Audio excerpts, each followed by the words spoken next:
എൻ്റെ കുട്ടിയുടെ കാര്യത്തിൽ എനിക്ക് ചെറിയൊരു തെറ്റ് പറ്റിപ്പോയി.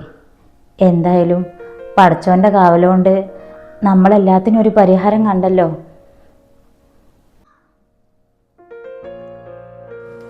പടകുട്ടിൻ്റെ ഈ സങ്കടം വിഷമൊക്കെ നാളത്തോടെ നമ്മൾ മാറ്റും.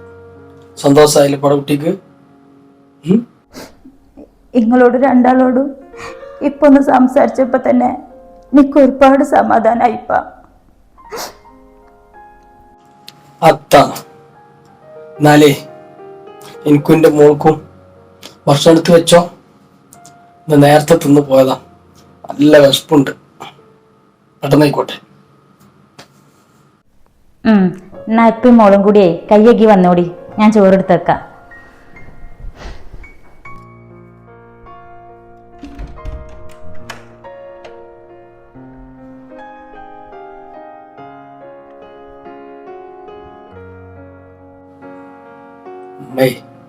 പാവാണ് ഇപ്പില്ലാത്തൊരു കാലം വന്നാലും ഉമ്മാനെ നന്നായിട്ട് നോക്കണട്ടാ. അതിനെൻ്റെ ഇപ്പോടെ പോവാനാണ്. ഉമ്മാനെ മാത്രമല്ല, എനിക്കൊരു ജോലി ആയിക്കഴിഞ്ഞാൽ ഞാൻ എൻ്റെ ഉമ്മാനെ ഇപ്പാനെ പൊന്നു പോലെ തന്നെ നോക്കൂ. എൻ്റെ ഏറ്റവും വലിയ സ്വപ്നം അപ്പം അതെനിക്ക് സാധിക്കന്നെ വേണം. ഇൻഷാ അല്ലാഹ് പടകുട്ടിന്റെ എല്ലാ ആഗ്രഹവും പടച്ച റബ്ബ് സാധിപ്പിച്ചു തരട്ടെ.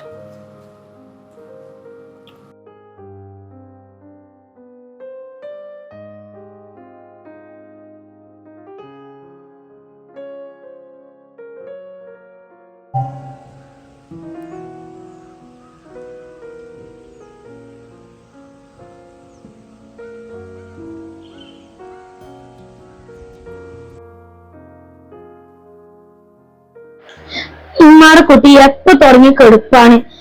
ഞാൻ ആ കഞ്ഞി ഇതുവരെ കുടിച്ചിട്ടില്ലേ? ഞാൻ കുറച്ച് കഴിഞ്ഞിട്ട് കുടിക്കാം. എനിക്ക് തീരെ അങ്ങോട്ട് വിശപ്പില്ല. അങ്ങനെ പറഞ്ഞ എങ്ങനെ എന്റെ കുട്ടിയെ? മരുന്ന് കുടിക്കാനുള്ളതല്ലേ? 2-3 ദിവസമായില്ലേ എന്റെ കുട്ടി നേരാ വണ്ണം വല്ലതും തിന്നിട്ടും കുടിച്ചിട്ടും. എന്ത് പറഞ്ഞാലും കേൾക്കൂല. എന്ത് കൊടുന്നാലും പറ ഇക്ക് വേണ്ടാന്നുള്ളത്. എന്താ പിന്നെ കുട്ടീന്റെ ചേലും കോലും കാണാന്? ഉമ്മച്ചിയെ നിങ്ങൾ പോയിക്കോ, ഞാൻ കുടിച്ചോളാം. ഞാനേ കുറച്ചു നേരം കൂടി ഒന്ന് കിടക്കട്ടെ. ഇങ്ങനെ എത്ര ദിവസം വരെ കെടുക്കും? അല്ലെങ്കിൽ ആർക്ക് വേണ്ടിയിട്ടാണ് ഈ കെടുക്കണത്? പോണ്ടവരൊക്കെ വേറെ ആളെ തേടി പോയില്ലേ? മതി കെടുന്നത്. ഇതെന്തിനാ അമ്മ ഓനോട് ഇങ്ങനെ ഒച്ചയും പുളിയും കൂട്ടുന്നത്? അല്ലേലും എന്റെ കുട്ടിന്റെ ഈ കെടുപ്പ് കണ്ടിട്ട് മനസ്സിൽ നെഞ്ഞു പൊട്ടിപ്പോണ്ട്. അപ്പോഴാണ് ഓളെ ഈ ഒച്ചയും പുളി. സങ്കടം കൊണ്ടമ്മ അജിക്കാടെ ഈ മനസ്സ് വേദിച്ച് കെടുപ്പ് കാണാൻ വയ്യാത്തോണ്ടാണ്. അജിക്കാനെ വേണ്ടാന്ന് പറഞ്ഞു പോയേ. അവളെ ആലോചിക്കാണ്ടേ അജിക്ക് ഇങ്ങനെ മനസ്സ് വേദനിച്ച് കെടുക്കണ്ടല്ല, അത് കാണാൻ വയ്യാത്തോണ്ടാണ്. എനിക്ക് അങ്ങനത്തെ പ്രശ്നമൊന്നുമില്ല മോളെ. പിന്നെ ഓള് പെട്ടെന്ന് അങ്ങോട്ട് അങ്ങനെയൊക്കെ ചെയ്തപ്പോ മനസ്സിനത് താങ്ങാൻ പറ്റുന്നില്ല. എന്റെ കുട്ടിനോട് എന്തിനാ ആ കുട്ടി ഇങ്ങനെ പറഞ്ഞു പറ്റിച്ചത്? എന്ത് തെറ്റാണ് എന്റെ കുട്ടി ഓളോട് ചെയ്തത്? ഓൾക്കുണ്ടല്ല, ഓൾക്കുള്ളത് പടച്ചോൻ കൊടുത്തോളൂ. ഇന്നല്ലെങ്കിൽ നാളെ എന്റെ കുട്ടിനെ ഈ ഗതിയിലാക്കിയതിന്. വേണ്ടമ്മ, നമ്മൾ ശാപം ഒരിക്കലും റിയാൻ്റെ മേത്ത് വീയല്ലേ. എന്നെ വേണ്ടെങ്കിലും അവൾ എവിടെയെങ്കിലും സന്തോഷമായിട്ട് ജീവിച്ചോട്ടെ. കണ്ടമ്മ, ഇതുപോലെ ഒരാളെ ഓൾക്ക് എങ്ങനെ ചതിക്കാൻ തോന്നിയത്? ഇമ്മ പറഞ്ഞ പോലെ കിട്ടാതിരിക്കൂല ഓൾക്ക് ഇതിനുള്ളത്. അമ്മ, എന്നോട് മിണ്ടാതിരിക്കാനാ ഞാൻ പറഞ്ഞത്. അല്ലെങ്കിലും അജൂക്കാനെ പോലെ ഒരാൾക്ക് ചേർന്ന പെണ്ണെന്നല്ല അറിയാം. ആരോ വന്നിട്ടുണ്ട്, ബെല്ലടിക്കുന്നുണ്ട്. ഉമ്മ ഒന്ന് പോയോക്കട്ടെ. അമ്മ, ഈ ജിങ്ങനെ ഓന്റെ അടുത്തിരുന്നാണ്ട് ഓനോട് ഇങ്ങനെ വക്കാണം കൂടാൻ നിക്കല്ലേ. പിന്നെ മോളെ, ഞാൻ കാരണം നിങ്ങൾ രണ്ടുപേരും ഒരുപാട് സങ്കടപ്പെട്ടില്ലേ? അജിക്ക് ഇങ്ങനെ ഈ കിടപ്പ് കൊടുക്കുമ്പോൾ നിങ്ങൾ സങ്കടപ്പെടാതിരിക്കുക. ഞങ്ങൾക്ക് വേറെ ആരാ ഉള്ളത്? ഞങ്ങൾക്ക് അജിക്കനല്ലേ ഉള്ളൂ. ഇതൊക്കെ പെട്ടെന്ന് മാറും മോളെ. നിൻ്റെ ഉമ്മാരൊക്കെ പ്രാർത്ഥന എൻ്റെ കൂടെ അല്ലേ?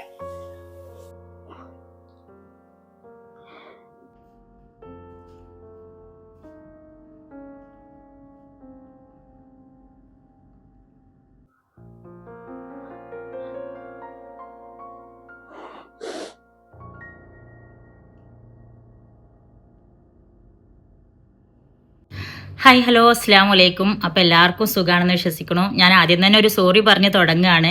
കാരണം നിങ്ങളെല്ലാവരും ഒരു ലോങ് വീഡിയോ ആയിട്ട് ഇടണം എന്നുള്ള രീതിയിൽ കുറേ കമൻസ് നമുക്ക് കഴിഞ്ഞ എപ്പിസോഡിൽ വന്നിട്ടുണ്ടായിരുന്നു. അപ്പോൾ ഇന്നും വളരെ ഷോർട്ടായിട്ടാണ് ഞാൻ ഇന്നത്തെ എപ്പിസോഡ് ഇട്ടിട്ടുണ്ടായിരുന്നത്. കാരണം ഇന്നത്തെ എപ്പിസോഡ് വൈകിക്കണ്ടെന്നുള്ള ഉദ്ദേശത്തിലാണ് കുറച്ചെങ്കിലും കിട്ടിയ ഭാഗമായിട്ട് അങ്ങനെ ഇടാലോ എന്ന് വിചാരിച്ചിട്ടുണ്ടായിരുന്നത് കേട്ടോ. അപ്പോൾ നമ്മളെ കഥയിലെ ഇപ്പോൾ ഈ കാണിച്ച എപ്പിസോഡിൻ്റെ തുടർഭാഗം കിട്ടാനുള്ള, അതായത് നമ്മളുടെ ഫൈറൂസാൻ്റെ അനിയൻ്റെ കല്യാണമായിരുന്നല്ലോ. അപ്പോൾ കുറേ പേര് അറിഞ്ഞിട്ടുണ്ടാവും. അപ്പോൾ അവളെ ആങ്ങളുടെ കല്യാണം ആയതുകൊണ്ട് അവൾ കുറച്ച് തിരക്കിലാണ്. അപ്പോൾ ആ തിരക്ക് കാര്യങ്ങൾ കഴിഞ്ഞതിന് ശേഷം അവൾക്ക് ബാക്കി സീനൊന്ന് ഷൂട്ട് ചെയ്ത് തരാൻ പറ്റുള്ളൂ. അപ്പോൾ അതുകൊണ്ട് നമുക്ക് ഇപ്പം കിട്ടിയ ഭാഗം വെച്ചിട്ട് ഞാൻ ഇന്നത്തെ എപ്പിസോഡ് അങ്ങ് കിട്ടിയെന്ന് മാത്രമേ ഉള്ളൂ. അപ്പോൾ ഇൻഷാ അല്ലാഹ് അതിൻ്റെ തുടർഭാഗം പെട്ടെന്ന് തന്നെ ഇടാൻ മാക്സിമം ശ്രമിക്കണമായിരിക്കും. അപ്പോൾ ഇനി കുറേ ദിവസം വൈകിപ്പിക്കണ്ടല്ലോ എന്നുള്ള ലെവലിലാണ് ഞാനിപ്പോൾ ഒന്ന് കുറച്ചാണെങ്കിലും അപ്ലോഡ് ചെയ്യാമെന്ന് വിചാരിച്ചു കേട്ടോ. പക്ഷേ എനിക്ക് എല്ലാവരും ലോങ് വീഡിയോ ആയിട്ട് ഇടണേ എന്നുള്ളൊരു റിക്വസ്റ്റ് ഭയങ്കരമായിട്ട് പറഞ്ഞിട്ടുണ്ടായിരുന്നു. എനിക്കും നല്ല ആഗ്രഹമുണ്ട്. നമ്മളെ ഭാഗങ്ങളൊക്കെ ഓക്കെ ആയിട്ട് ഇരിക്കുക തന്നെയാണ്. പക്ഷേ എനിക്ക് നമ്മളുടെ ഈ ഒരു ക്യാരക്ടേഴ്സിൻ്റെയും കൂടി കിട്ടിക്കഴിഞ്ഞാലല്ലേ നമുക്ക് ബാക്കിയും കൂടി അപ്ലോഡ് ചെയ്യാൻ പറ്റുള്ളൂ. അപ്പോൾ അതുകൊണ്ട് മാത്രമാണ് കേട്ടോ. അപ്പോൾ അതെല്ലാവർക്കും മനസ്സിലാക്കാൻ പറ്റും എന്നുള്ള ഒരു വിശ്വാസത്തോണ്ടാണ് ഞാനിപ്പോൾ അങ്ങനെ അത് ഓപ്പണായിട്ട് പറയാൻ കാരണം. ഇപ്പോൾ കുറച്ചാണെങ്കിലും അത് നിങ്ങൾക്ക് വേണ്ടിയിട്ട് തരാമെന്ന് വിചാരിക്കാനും കാരണം. എന്തായാലും നമ്മളുടെ റിയ ഇതാ പ്രധാന ഭാഗങ്ങളിലേക്ക് പോയിക്കൊണ്ടിരിക്കുകയാണ്. റിയക്ക് ഇനി പുതുതായിട്ട് കുറേ വിശേഷങ്ങളും കാര്യങ്ങളൊക്കെ നിങ്ങളോട് പറയാനുണ്ട്. റിയയുടെ ജീവിതത്തിൽ പുതിയ മാറ്റങ്ങളും കാര്യങ്ങളൊക്കെ വരാൻ വേണ്ടിയിട്ട് പോവുകയാണ്. അപ്പോൾ എല്ലാവരും എല്ലാത്തിനും കൂടെ കട്ടക്ക് ഉണ്ടാവും എന്നുള്ളൊരു പ്രതീക്ഷയിൽ നിൽക്കുകയാണ്. പിന്നെ കുറേ പേര് അഭിപ്രായം പറഞ്ഞിരുന്നു, റിയ എപ്പിസോഡ് ഇപ്പോൾ തന്നെ ഒന്നും തീരല്ലേ, ഇനി തീർന്നാൽ തന്നെ റിയയുടെ ബാക്കി ഭാഗം തന്നെ വേണം എന്നൊക്കെയുള്ള ലെവലിൽ. അപ്പോൾ ഞാൻ നിങ്ങളോട് ഒരു ക്വസ്റ്റ്യൻ പോലെ ചോദിക്കുകയാണ്. നമ്മളുടെ റിയയുടെ എപ്പിസോഡ് കഴിഞ്ഞ് കഴിഞ്ഞാൽ നിങ്ങൾ എങ്ങനെയുള്ള കഥകളാണ് ആഗ്രഹിക്കുന്നത്? അതായത് ഫാമിലി സ്റ്റോറി, ഇതുപോലത്തുള്ള ഫാമിലി സ്റ്റോറി തന്നെയാണോ, അതോ റിയനെ നമുക്ക് ഇനിയിപ്പോൾ നമ്മൾ കാത്തിരിപ്പ് ഫസ്റ്റ് പാർട്ടാക്കി തുടങ്ങി, അതിൻ്റെ ബാക്കിൽ കനിവ് തുടങ്ങി, അതായത് രണ്ട് ജനറേഷൻ കഴിഞ്ഞപ്പോൾ ശരിക്കും പറഞ്ഞാൽ ഈ റിയ 3ാം ജനറേഷനാണ് കേട്ടോ. അതായത് അമ്മായിമാൻ്റെയും മരുമോളുടെയും ഇപ്പോൾ മകളുടെയും ആയിട്ടുള്ള 3 ജനറേഷൻ്റെ കഥ നമ്മളിപ്പോൾ കാണിച്ചുകൊണ്ടിരിക്കണം, 3ാമത്തെ ജനറേഷൻ. അപ്പോൾ ഇത് കഴിഞ്ഞ് നമുക്ക് റിയയുടെ ഭാവി ലൈഫിൻ്റെ കഥ തുടരണോ, അതോ നമുക്കിത് ഇനി പുതിയ ഒരു സ്റ്റോറിയിലേക്ക് പോകണോ എന്നുള്ളത് എങ്ങനെ ഞങ്ങളുടെ അഭിപ്രായം എന്നുള്ളത് കമൻറ്റ് ചെയ്യുക. അതിനനുസരിച്ചിട്ടായിരിക്കും നമ്മളുടെ ബാക്കി കഥകൾ പോവുണ്ടാവുക. അപ്പോൾ എന്തായാലും എങ്ങനെയാണ് നിങ്ങൾ ആഗ്രഹിക്കുന്നത്? നമുക്ക് റിയയുടെ അടുത്ത ജീവിതം എങ്ങനെ ആയിരിക്കും എന്നുള്ളതാണോ, അതോ നമുക്ക് പുതിയ ഒരു സ്റ്റോറി, പുതിയ ഒരു ആളുടെ വിശേഷങ്ങളും പുതിയ ഒരു കുടുംബത്തിലേക്ക് പോകണോ എന്നുള്ളത്, അത് എങ്ങനെയാണെന്നുള്ളത് നിങ്ങളുടെ അഭിപ്രായങ്ങൾ കമൻറ്റ് ചെയ്യട്ടോ. അപ്പോൾ കുറേ ആയാലും നിങ്ങൾ ഇപ്പോൾ ഈ ഒരു കുടുംബമായിട്ട് മുന്നോട്ട് പോകണം. അപ്പോൾ നമ്മളിനി പുതിയൊരു കുടുംബമായിട്ട് വരണോ, അതോ ഈ കുടുംബത്തോടൊക്കെ തന്നെ വീണ്ടും അടുത്ത ജനറേഷനിലേക്ക് പോയാൽ മതിയോ? എന്തായാലും നിങ്ങളുടെ അഭിപ്രായങ്ങൾക്ക് അനുസരിച്ചായിരിക്കും നമ്മളുടെ അടുത്ത കഥകൾ ഉണ്ടാവുക. അപ്പോൾ ഇന്നത്തെ കഥ വളരെ ചുരുങ്ങിയത്, അതായത് വെറും 6 മിനിറ്റ് 5 മിനിറ്റ് എങ്ങാണ്ടേ ഉള്ളൂ ഇന്നത്തെ സ്റ്റോറി. അപ്പോൾ അത് മെയിൻ കാരണം ഇതാണ്, ഫൈറൂസാൻ്റെ അനിയൻ്റെ കല്യാണം ആയതുകൊണ്ട് അറിയാമല്ലോ, നമ്മൾ ആങ്ങളമാരെ കല്യാണം ആകുമ്പോൾ നമ്മൾക്കുള്ള തിരക്കും കാര്യങ്ങളൊക്കെ അറിയാമല്ലോ. അപ്പോൾ അതേപോലത്തെ കുറച്ച് തിരക്കിലാണ് ഉള്ളത്. എന്തായാലും ഫ്രീ ആയി കഴിഞ്ഞാൽ പെട്ടെന്ന് തന്നെ നമ്മുടെ ബാക്കി ഭാഗങ്ങളോളം അയച്ചു തരുന്നതായിരിക്കും. അതോടെ നമ്മൾ എപ്പിസോഡോട് തുടങ്ങും. പിന്നെ സ്ഥിരങ്ങളോട് പറയാൻ പോലെ ഇതാ ഇന്ന് കുറച്ച് ഓഫർ പ്രൊഡക്ട്സ് നിങ്ങൾക്ക് പരിചയപ്പെടുത്തി തരാൻ വേണ്ടിയിട്ടും കൂടി വന്നിക്കുകയാണ്. ഈ ഒരു സൺസ്ക്രീൻ എന്ന് പറഞ്ഞിട്ടുണ്ടെങ്കിൽ ഉണ്ടല്ലോ, എന്താ പറയുക, FTF 15++++ എക്സ്ട്രാ ഒരു പ്ലസും കൂടി വന്നിട്ടില്ല. നോർമലി 3+ ഉണ്ടാവും, ഇത് 4+ വരുന്ന ഒരു സൺസ്ക്രീൻ ആണ്. ഇത് അടിപൊളിയാണ് കേട്ടോ. അതായത് വെച്ചാൽ നമുക്ക് ഇപ്പോൾ നല്ല ചൂട് സമയമാണെങ്കിൽ പോലും നമ്മുടെ സ്കിന്നിനെ നല്ല രീതിയിൽ പ്രൊട്ടക്റ്റ് ചെയ്യാൻ പറ്റുന്ന ഒരു സൺസ്ക്രീനും കൂടിയാണ് കേട്ടോ. അതിപ്പോൾ ഒരുപാട് പേര് റെക്കമെൻഡ് ചെയ്യുന്ന ഒരു സംഭവമാണ്. അപ്പോൾ ഇതിപ്പോൾ നല്ല ഓഫർ പ്രൈസിൽ ആമസോണിൽ കിട്ടുന്നുണ്ടാവും. ആർക്കെങ്കിലും വേണമെച്ചാൽ ഞാൻ ലിങ്ക് ഡിസ്ക്രിപ്ഷനിൽ കൊടുക്കുക. അതുപോലെ പിന്നെ എന്താ പറയുക, നല്ല ഫ്രീസി എയർ ആയിട്ടൊക്കെ ഇരിക്കുന്നവരുണ്ടാവുമല്ലോ. നമ്മൾ പണ്ട് കാലത്ത് ആൾക്കാർ പറഞ്ഞു കഞ്ഞിവെള്ളം കൊണ്ട് മുടി കഴുകി കഴിഞ്ഞാൽ നല്ല സോഫ്റ്റ് ആയി കിട്ടും എന്നുള്ളതൊക്കെ. അതൊരു പരിധി വരെ ശരിയാന്നുള്ളതിൻ്റെ ഒരു എക്സാമ്പിൾ ആണ്. മാമാ എർത്ത് നിങ്ങൾക്ക് ആയിട്ട് പരിചയപ്പെടുത്തി തരുന്ന റൈസ് വാട്ടർ കണ്ടീഷണർ ആണ് കേട്ടോ. റൈസ് വാട്ടർ എന്ന് പറഞ്ഞാൽ തന്നെ എല്ലാവർക്കും അറിയില്ല, കഞ്ഞിവെള്ളം. നമ്മളെ തലേ ദിവസത്തെ കഞ്ഞിവെള്ളം പണ്ട് നമ്മളെ പഴമക്കാരൊക്കെ എപ്പോഴും യൂസ് ചെയ്യുന്നവരുണ്ടാവും. പണ്ടത്തെ തലേന്നത്തെ കഞ്ഞിവെള്ളം പിറ്റേ ദിവസം തലയിൽ തേച്ച് കുളിക്കുന്നവരൊക്കെ സംഭവം അതുപോലെ തന്നെയാണ്.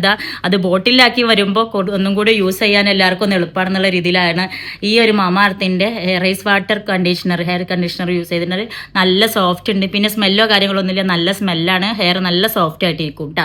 അപ്പോൾ ഓഫർ പ്രൈസിൽ കിട്ടുന്നുണ്ട്. പിന്നെ അതുപോലെ നമ്മൾ മുടി ഇതായി കരാട്ടിങ് ചെയ്ത പോലെ നല്ല അടിപൊളിയായിട്ട് സ്മൂത്തി ഹെയർ ആയിട്ട് നല്ല സിൽക്കി ആയിട്ട് ഇരിക്കുന്നവർക്കാണെന്ന് വെച്ചാൽ അത് അതുപോലെ തന്നെ മെയിൻറ്റെയിൻ ചെയ്ത് കൊണ്ടുപോകാനാണ് വെച്ചാൽ ഇതാ ഈ ഒരു കരാട്ടിൻ്റെ ഈ ഒരു കണ്ടീഷണർ അടിപൊളിയാണ് കേട്ടോ. കരാട്ടിൻ റിപ്പയർ ഷാമ്പൂ ആണ് ഇത് വരുന്നത്, കണ്ടീഷണർ അല്ല ഷാമ്പൂ ആണ്. അതായത് ഡാമേജിങ് ഹെയർ ഉണ്ടെങ്കിൽ അത് റിപ്പയർ ചെയ്തെടുക്കാൻ പറ്റുന്ന ഒരു ഷാമ്പൂ കൂടിയാണ്.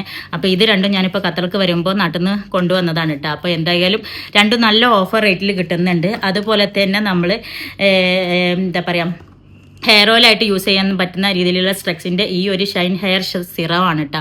ഈ ഒരു സിറം നല്ല സ്മെല്ലാണ് വരുന്നത്, അടിപൊളി സ്മെല്ലുമാണ്. പിന്നെ ഒരു നുള്ളി യൂസ് ചെയ്താൽ തന്നെ നല്ല സിൽക്കി ആയിട്ട് നല്ല സ്മൂത്തായിട്ട് ഹെയർ കണ്ടിന്യൂ ചെയ്യാൻ പറ്റും. പുറത്തൊക്കെ പോകുമ്പോൾ നമുക്ക് ജസ്റ്റ് ഒന്ന് അപ്ലൈ ചെയ്ത് കൊടുത്താൽ തന്നെ നല്ല അടിപൊളിയാണ്. അപ്പോൾ ഇതെല്ലാം ഞാൻ യൂസ് ചെയ്തുകൊണ്ടിരിക്കുന്ന ഒരു പ്രൊഡക്റ്റാണ്. അപ്പോൾ അടിപൊളിയാണ് ഇതിൻ്റെ കേട്ടോ.